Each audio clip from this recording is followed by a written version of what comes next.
우리 지난주 아마 우리 가장 더운 날씨를 서울에서 우리 다 경험한 것 같습니다. 수요일, 목요일은 40도 이루는 참 힘든 날이었습니다. 제가 인도에 한 10년 전에 답사 갔을 때 캘커타였죠. 거기에서 이제 아침에 산책 갔다가 이제 한정막에 들어온 같은 그 열기들이 막 확 몰려오는데, 그래서 그때 바로 방으로 들어왔는데 지금 꼭 그런 걸 서울에서 지금 경험하는 것 같습니다. 아스팔트에서 막 열기가 오고, 지하 주차장 가면 옛날에는 시원했는데 지금은 얼마나 괴로운지. 우리 감비아 이번 청년들하고 갔을 때 감비아는 그래도 선풍기 갖고는 견딜 수 있었는데 여기가 감비아보다 더한 것 같아요. 선풍기 갖고는 지금 안 됩니다. 그래서 이런 이상기온으로 인해 우리는 새로운 말들을 듣게 됩니다. 에어컨을 틀으라는 말입니다. 전기 아끼지 말고 에어컨을 틀어라. 에어컨 보급이 굉장히 지금 중요한 새로운 이슈로 또 올랐습니다. 이 생산성과도 관련됐고 안전, 건강. 이 안전이라는 것은 이 집에서 먹는 약들을 뜻하는 겁니다. 온도가 너무 더워지면 이 약들이 상할 수가 있다. 그래서 의료에 있어서도 지금 이게 온도가 아주 중요하다. 이런 말이 나오고 있습니다. 기상캐스터가 하는 말을 들었는데요. 태풍을 자기가 지금처럼 수십 년 기상캐스터 했지만 지금처럼 태풍을 기다린 적이 없다. 태풍이요, 대한민국으로 제발 좀 와라. 근데 안 옵니다. 종달인가 뭐 온다고 기다렸는데 또 옆으로 도망갔어. 우리 안보 전문가는 또 다른 말을 하고 있습니다. 지구온난화로 인해 새로운 안보 문제가 발생하고 있습니다. 나이지리아 같은 경우에는 인구가 한 2억 정도 됩니다. 근데 유목민이 있고 농사 짓는 사람들이 있는데요. 근데 유목민들의 땅들이 자꾸 사막화되고 이상기온으로 인하여 땅을 못 쓰게 되자 이 유목민들이 점점 이 남쪽으로 내려온답니다. 그러다 보니까 농사 짓는 사람과 갈등이 생기게 됩니다. 지난 6월 달만 해도 86명이 요 갈등 때문에 죽었습니다. 5월 달에는 예배 드리는 성도 17명과 목회자 2명이 이 갈등으로 죽었습니다. 그래서 새로운 안보 문제, 기후 때문에 안보에 영향을 주고받는다. 이걸 가리켜서 우리는 뉴노멀이라고 말합니다. 새로운 표준. 없었던 표준이 이제 새롭게 만들어졌다. 원래 뉴노멀이라는 것은 경제학 용어인데, 이제 이거는 오늘 기후에 있어서도 뉴노멀. 이제 37, 38, 이거는 뭐 이상기온이 아니라 뉴노멀. 새로운 표준이다. 이렇게 더위로 인해서 염려와 함께 보낸 주간이었지만 또 우리는 아주 복된 시간을 또 보냈습니다. 교회학교 선생님들 참 수고하는 거 보면서 얼마나 참 감사하는 마음이 들었고, 또 우리 아이들이 은혜 받고 하나님을 알아가는 걸 볼 때 기도가 더 간절해졌고요. 청년들이 보조로 많이 도왔는데요. 이들이 섬기는 걸 보면서 이제 교회라는 게 어떤 건지를 알아가는구나. 봉사라는 게 어떤 건지를 배워가는구나. 참 이런 걸 보는 마음은 정말 흐뭇했습니다. 그래서 오늘 사도 바울이 이야기하는 것처럼 절박한 것 외에는 나와 같이 되기를 원한다 그랬는데, 이 더위에 있는 것 말고는 다 저와 같이, 우리와 같이 되었으면 참 좋겠다. 이런 귀한 시간을 보냈습니다. 사도 바울은 40명을 사도 바울이 죽이려고 하는 것으로 인해 하나님께서 470명의 로마 군인을 보내서 가이사라로 이제 안전하게 옮겨지게 됩니다. 거기서 이제 2년 동안 있게 되는데요. 이때는 벌써 이제 네로가 다스릴 때입니다. 네로 황제가 로마에서 다스릴 때인데, 총독이 벨릭스에서 베스도로 바뀌게 됩니다.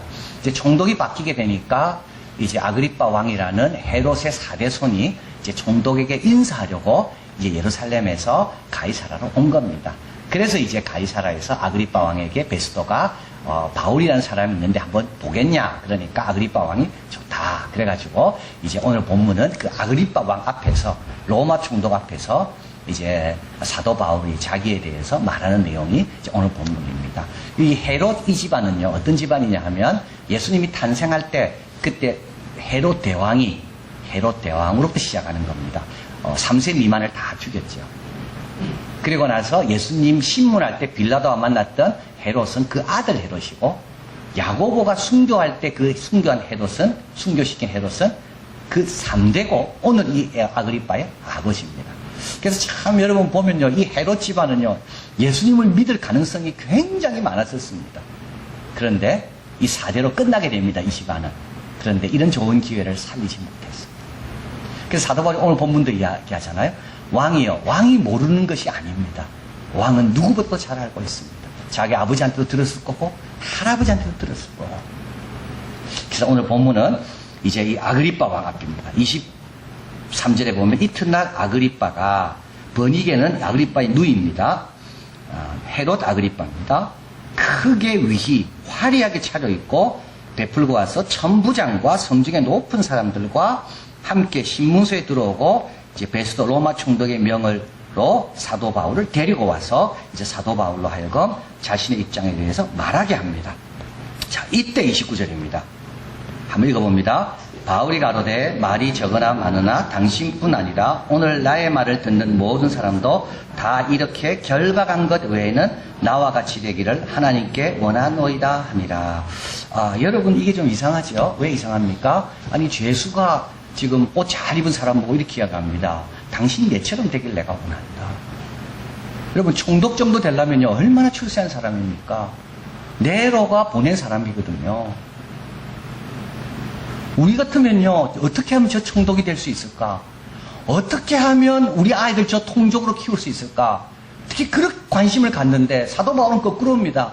당신들 그렇게 살면 안 되고 그거 안 돼. 내처럼 되라 내처럼.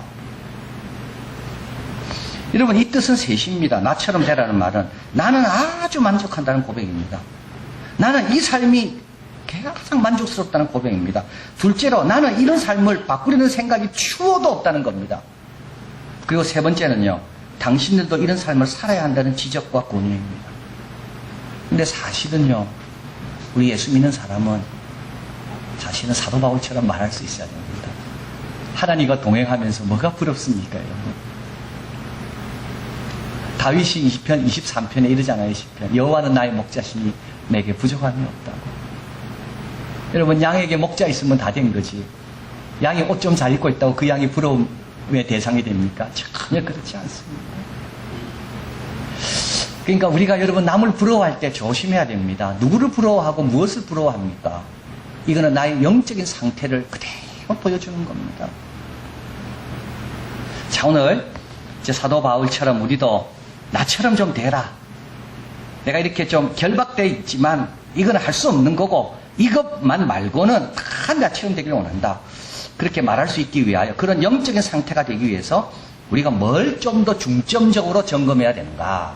그거에 대해서 말씀드리겠습니다. 첫째는 은혜에서 은혜로 나가야 됩니다. 여러분 이 은혜에서 은혜로 나간다는 말은 참 중요한 말입니다. 은혜라는 말은 뭐냐면 우리가 이제 은혜 받았다 그러잖아요. 교회 와서 이제 말씀 듣고 할 때 은혜 받았다 하는데 이 은혜 받았다는 말은 어떤 뜻이냐면 나는 자격이 없는데 이런 자격 없는 자에게 너무 귀한 거를 하나님께서 주셨다. 하나님의 호의를 느낄 때 우리는 은혜 받았다 그럽니다. 나는 기도한 거 별로 없는데 우리 집이 잘 되는 겁니다. 이 은혜 받은 겁니다. 나는 그냥 왔는데 너무 귀한 찬양을 통해서 내 영혼이 참 위로받았다. 이건 나는 자격 없는데 하나님께서 뭔가 좀 좋게 베풀어 주신 게 이것이 우리는 은혜 받았다고 이야기합니다.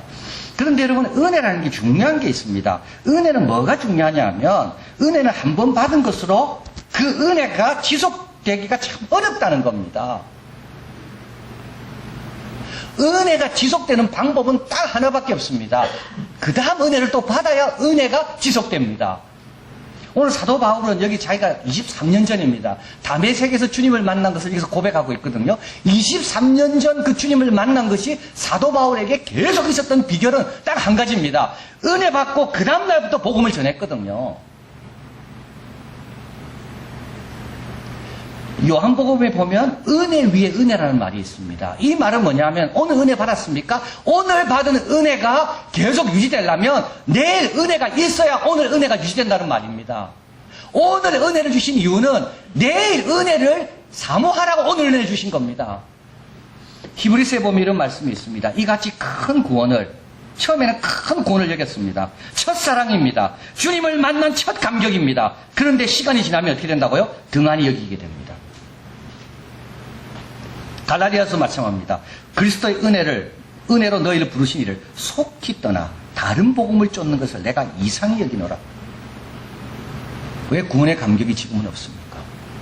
왜 처음에 교회 왔을 때 그 마음의 은혜들이 왜 지금은 없을까요? 우리 성경은 분명히 말씀합니다. 은혜가 항상 우리와 함께 있다고. 하나님의 호의는요, 항상 우리와 함께 합니다. 근데 왜 우리는 그것에 대해 감사치도 않고 그 은혜에 만족함도 없을까요? 한 의대생이 이제 어머니가 자꾸 일어나고 움직이라 그러니까, 이거는 언제냐면 2차 세계대전 때 레닌그라드가 독일에 포위되어 있을 때입니다. 이때 이제 먹을 것도 없고 배급량에 의해서 생활해야 되니까 너무 이렇게 힘든 겁니다. 그런데 이제 어머니가 자꾸 의대생 아이에게 일어나 움직이라고 이야기하는 겁니다. 수업도 들으러 가고 가만히 있지 말고 자꾸 움직이라고. 그러니까 이 의대생이 화가 났습니다. 그래서 어머니에게 이야기합니다. 어머니, 누워있으면 에너지 적게 쓰고 음식도 적게 먹어도 되고, 근데 왜 자꾸 움직이라고 하냐. 어머니가 말합니다. 야, 역설적이겠지만 내 말을 믿어라. 돌아다니는 사람이 일하는 사람이고 일하는 사람이 살아남는 거야. 여러분, 사도 바울이 23년 전 그 은혜, 오늘 회심 사건인데요. 23년이 지나도 생생하게 갖고 있는 이유는 뭘까요? 사도 바울에게는 40명으로 인하여 470명의 은혜도 있다는 겁니다. 누가를 만난 게요, 사도 바울에겐 큰 은혜입니다. 그래서 사도행전이 있는 겁니다. 누가는 그냥 만난 게 아닙니다. 아시아에서 전도하려고 노력하지만 하나님이 다 막았습니다. 그래서 학자들의 말에 의하면 이때 들어와 있어 사도 바울이 몸이 약했습니다. 그래서 의사를 찾았는데 그때 이방인 누가가 있었다는 겁니다. 이때 이 누가가 사도 바울로 인하여 예수님을 만나 같이 유럽으로 가는 겁니다. 그래서 사도행전이 있는 거예요. 여러분, 은혜라는 게 가만히 있으면 생기는 게 아닙니다. 은혜 받았습니까? 받은 은혜를 유지하는 길은요, 은혜로 또 나아가야 됩니다. 교회 학교에서 은혜 받았습니까? 그러면요, 그 다음날부터 또 열심히 기도해야 됩니다. 여러분, 말씀 듣고 은혜 받았습니까? 그럼 집에 가서요, 빨리 해야 될 게 있습니다. 말씀을 한 번 더 듣고 내 삶을 점검하고, 그러면요, 은혜 위에 은혜가 있는 겁니다. 그러면 부러울 게 없습니다. 두 번째로 사도 바울이 이렇게 나처럼 되라고 말할 수 있었던 것은 자기가 받은 사명, 자기가 하고 있는 일에 대한 자부심입니다. 여러분, 우리가 하고 있는 일에 대한 자부심, 당당함, 어디서 올까요? 이건 딱 두 군데서 옵니다. 하나는요, 이거 누가 맡겼는가에 대해서 옵니다. 이 일을 누가 맡겼습니까? 이 일을 내가 사랑하는 분이 맡겼습니까? 그 일 너무 소중합니다. 이 일을 누가 맡겼습니까, 여러분? 내가 미워하는 사람이 맡겼습니까? 틀림없이 그 일은 좋아하지 않습니다. 그 또 한 가지는요, 그 일의 가치가 어떤 것인지를 알 때 동기부여가 됩니다. 여러분, 동기부여는 항상 둘입니다. 하나는요, 뭐냐 하면, 동기부여는 하나는 그 일을 맡긴 분에 대한 관계에서 오는 거고요. 또 한 가지는요, 그 일이 갖고 있는 의미에서 동기부여가 옵니다. 그래서 동기부여는 물질이 아닙니다. 우리 보통 경영학에서 월급 많이 주면 동기부여 된다는데, 그건 동기가 아니고 그건 위생적이라고 말합니다. 일을 싫어하지 않도록 말하는 거지, 일을 좋아하게 하는 거는요, 그게 동기부여인데, 일을 좋아하게 하는 것은 이 일을 맡긴 분이 누군가, 그분과의 관계고, 또 한 가지 이 일이 얼마나 가치 있는지를 알 때 동기부여가, 그 일을 좋아하게 됩니다. 사도 바울은 이렇게 말하죠. 16절에 우리 예수님께서 내가 너로 사완과 증인을 삼는다. 17절에 내가 너를 구원하여, 이분은 일만 맡길 뿐이 아닙니다. 어려움이 처하면 구원하시고, 22절에 하나님의 도움을 받아 높고 낮은 사람, 높은 데 가도 도와주시고 낮은 데 가도 도와주시고, 우리 하나님의 도움은 어디나 있습니다. 이분이 맡기셨으니까 뭐 염려할 게 있겠어요. 그리고 또 한 가지 18절 읽어봅니다. 그 눈을 뜨게 하여 어둠에서 빛으로 사단의 권세에서 하나님께 돌아가게 하고 죄 사함과 나를 믿어 거룩하게 된 무리 가운데 기업을 얻게 하리라 하더라. 어떤 일을 맡겼습니까? 어둠에서 빛을 비추는 일을 맡기셨습니다. 여러분, 이런 일은 얼마나 특별한 일일까요? 그리고요, 사단의 권세에서 하나님께 돌아가게 하고, 사단의 권세는 뭡니까? 세상 영광 보여주면서 이거 절하면 내가 이거 다 주겠다는 겁니다. 근데 우리는요, 그게 다가 아니라 보이지 않는 하나님이 있고, 사단은요, 굉장히 폭력적이고, 사단은 굉장히 우리를요, 어둠으로 몰아넣고, 사단은 굉장히 시기하게 하고, 거기에 우리의 그 권세로 가둬두는 겁니다. 근데 우리는요, 하나님의 인자와 하나님의 사랑과 하나님의 관대함으로 우리가 계속 영향을 미칠 수가 있는 것. 그리고 또 나를 믿어 거룩하게 된 무리 가운데 기업을, 이거는 이제 주님 나라 갈 때까지 성화의 삶을 살 수 있도록 도와주는 일입니다. 이게 우리가 맡은 일이고요. 이 일은 생각하면 생각할수록 자다가도 깰 일입니다. 자다가도 깨서 기도할 일인 겁니다. 우리 자녀가 어둠에 있지 않게 해달라고, 우리 자녀가 사단의 권세에 매이지 않게 해달라고, 우리 자녀가 신앙생활 잘하고 있는데 주님 나라 갈 때까지 그 약속한 그것을 놓지 않고 끝까지 가게 해달라고. 여러분, 이런 일은요, 생각하면 생각할수록 더 동기부여가 되는 겁니다. 1945년이라는 책이 있습니다. 마이클 돕스가 찍었는데요. 이제 이건 2차 대전이 끝나는 6개월간입니다. 그래서 스탈린, 처칠, 루스벨트, 나중에 트루만 대통령이 얄타 회담과 포츠담 회담을 하면서 이제 그들이 이제 대화했던 내용들, 결정했던 것들을 잘 묘사하고 있습니다. 근데 이 책을 가만히 읽다 보니까 이 독재자가 뭔지를 확실히 알겠더라고요. 스탈린과 루스벨트와 처칠과는 확실히 다릅니다. 스탈린은요, 자기 국민이 얼마 죽는지 신경 안 씁니다. 그래서 자기의 정치적인 목적을 달성하기 위해서는 군인들과 자국민이 아무리 많이 죽어도 아무런 개의치 않습니다. 이게 독재자입니다. 김정은도 마찬가지입니다. 자기 국민 죽이는 거 아무렇지도 않게 생각합니다. 이게 독재자입니다. 그래서 노르망디 상륙작전부터 시작해서 독일이 멸망할 때까지 한 1년 가까이 되거든요. 이때 연합군이 죽은 거 하고요, 러시아, 소련군이 죽은 건 소련은 5배 많이 죽습니다. 그래서 스탈린이 회의할 때마다 이해가 안 됩니다. 왜냐하면 루즈벨트와 처칠은 항상 뭘 결정할 때 자국민을, 내가 우리 군인이 이렇게 희생되면 안 되는데 늘 주저합니다. 저는 이게 솔로몬입니다. 여러분, 솔로몬이 누가 진짜 엄마입니까? 어떻게 가르죠? 애를 가르라 그러잖아요. 진짜 엄마는요, 못 가릅니다. 우리 하나님은 꺼져가는 등불도 끄지 않는 이유가 바로 거기 있습니다.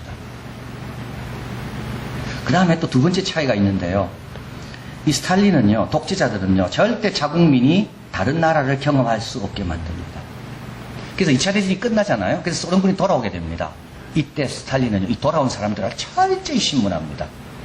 왜냐하면 좋은 걸 보고 왔거든요. 1945년 소련 군인들은 시계를 찬 사람이 거의 없었대요. 근데 독일 가보니까 집집마다 시계가 다 있는 거예요. 그리고 마지막입니다. 이게 중요합니다. 여러분, 독재자는요, 절대 좋은 사람을 쓰지 않습니다. 독재자는요, 양심이 없는 사람을 씁니다. 양심 있는 사람은 자기 말을 안 듣거든요. 그래서 독일이 분할되잖아요. 이때 독일령에 그 새로운 정부를 세울 때 누구를 세울까? 이때 누구를 세우냐? 올브레이트라는 사람인데, 이 사람의 장점은, 이 사람이 유일한 재능은 고발장 쓰는 것밖에 없었답니다. 그래서 스탈린이 그 사람을 추천할 때 스탈린이 질문을 한 건 한 가지였대요. 그 사람 고발장 쓸 때 실수는 하지 않냐? 여러분, 저 사람이 좋은지 안 좋은지 볼 수 있는 길은요, 어떤 사람을 세우나를 보면 다 알 수가 있습니다. 저는 이걸 읽으면서 왜 우리가 힘들까? 하나님 섬기는 게, 우리 하나님은 너무 선한 분이기 때문에 선한 걸 요구해서 우리가 힘든 거예요. 우리는 죄인이잖아요. 때로는 하기 싫거든요. 우리는 마음이 좁습니다. 품기 싫습니다. 근데 우리 하나님은요, 내가 선함으로 너희가 나를 악하다느냐? 우리 하나님은 너무 선한 분이기 때문에 우리가 때로는 그 하나님을 우리는 따르고 싶지 않아요. 그래서 하나님은 어떻게 하십니까? 하나님의 선하심을 본받도록 해서 하나님의 선한 일에 가담시키는 겁니다. 여러분, 우리가 주의 일을 할 때마다 늘 하나님의 뜻을 생각하며 해야 됩니다. 어두움에서 빛으로, 사단의 권세에서 하나님에게로, 그리고 죄사함을 얻어 구속 얻은 자들이, 거룩해 된 자들이 유업을 얻기까지, 직장에서 일하든 가정에서 일하든, 여러분, 그 일을 잘 감당하는 사람은요, 그 일의 가치와 그 일의 의미로 인하여 참 만족스럽습니다. 마지막으로 사도 바울이 자기처럼 되라고 말할 수 있을 그런 천국 소망을 가졌기 때문입니다. 6절에 이 약속은 우리 12지파가 밤낮으로 간절히 하나님을 받들어 섬김으로 얻기를 원하는 바입니다. 그 약속은 뭡니까? 아그리빠 왕이여, 이 소망을 인하여 내가 유대인들에게 송사를 받는 것이다. 이 소망이 뭘까요? 12지파가 밤낮 하나님께 간절히 섬기면서 얻기를 원했던 바가 뭡니까? 바로 그거는 부활, 새 생명입니다. 예수님이 오셔야만이 주실 수 있는 겁니다. 고린도전서 15장 한번 읽어봅니다. 이 새 생명이 어떤 건지요. 43장 51절 읽어봅니다. 욕된 것으로 심고 영광스러운 것으로 다시 살며 약한 것으로 심고 강한 것으로 다시 살며 육의 몸으로 심고 신령한 몸으로 다시 사나니 우리가 흙에 속한 자의 형상을 입은 것 같이 또한 하늘에 속한 자의 형상을 입으리라. 우리가 다 잠잘 것이 아니요 마지막 날에 순식간에 홀연히 다 변하리니. 여러분, 이 생명을 우리가 갖고 있습니다. 여러분, 우리가 이제 죽으면 다 장사 지내질 거 아닙니까? 예, 그때 우리의 약한 것이 심길 겁니다. 걱정할 것이 없습니다. 강한 것으로 다시 삽니다. 그때는 우리는 육신의 것이 심길 겁니다. 다시 부활할 때요, 신령한 것으로 다시 살 겁니다. 여러분, 거지 나사로와 부자 비유가 나오잖아요. 조금 불편할 뿐입니다. 그러나 나사로는요, 죽고 나면 어디 갑니까? 아브라함 품에서 안식합니다. 부자는요, 날마다 잘 먹습니다. 죽고 나니까 어디로 갑니까? 저 음부에 가서 목이 말라 신음하고 있습니다. 여러분, 누가 부럽습니까? 아그리빠가 부럽습니까? 베스도 총독이 부럽습니까? 자, 사도 바울이 이렇게 자기에 대해서 말하자 총독 베스도가 많은 학문이 너를 미치게 했다고 말합니다. 25절 한번 읽어봅니다. 바울이 가로되 베스도 각하여 내가 미친 것이 아니요 참되고 정신 차린 말을 하나이다. 여러분, 우리가 정말 참되고요 정신 차린다면요, 사도 바울처럼 우리도 말할 수밖에 없습니다. 정신 좀 차려야 됩니다. 우리가 더 좀 진실해져야 됩니다. 하나님에 대해서, 말씀에 대해서, 하나님의 약속에 대해서 좀 더 진실해져야 됩니다. 그러면 사도 바울처럼 말할 수밖에 없을 겁니다. 은혜에 대해 참되고 정신 차린다면, 사명에 대해서 참되고 정신을 차린다면, 우리의 생명의 부활에 대해서, 이 생명이 어떤 것인지가에 대해서 참되고 정신을 차린다면 우리처럼 만족스러운 삶은 없고요, 우리는 절대 다른 것으로 바꾸지 않을 것이며, 우리 주위에 만나는 사람들에게 당신들도 이렇게 살라고 권면하고 초청할 수 있을 겁니다. 여러분, 계속 움직여야 됩니다. 사명 속에 있는 그 뜻을, 의미를 발견하려고 해야 됩니다. 그리고 약한 것으로 심고 강한 것으로 다시 사는 그 부활의 생명이 내 안에 있다는 것을 잊지 말아야 됩니다. 그러면 비록 사도 바울 결박 당한 것처럼 우리도 그 한계 속에 있지만 늘 만족하며 영광 가운데 우리 역할 잘 감당하는 우리가 될 줄 믿습니다. 사랑하는 하나님, 감사합니다. 참 부족한 저희들에게 약한 것이,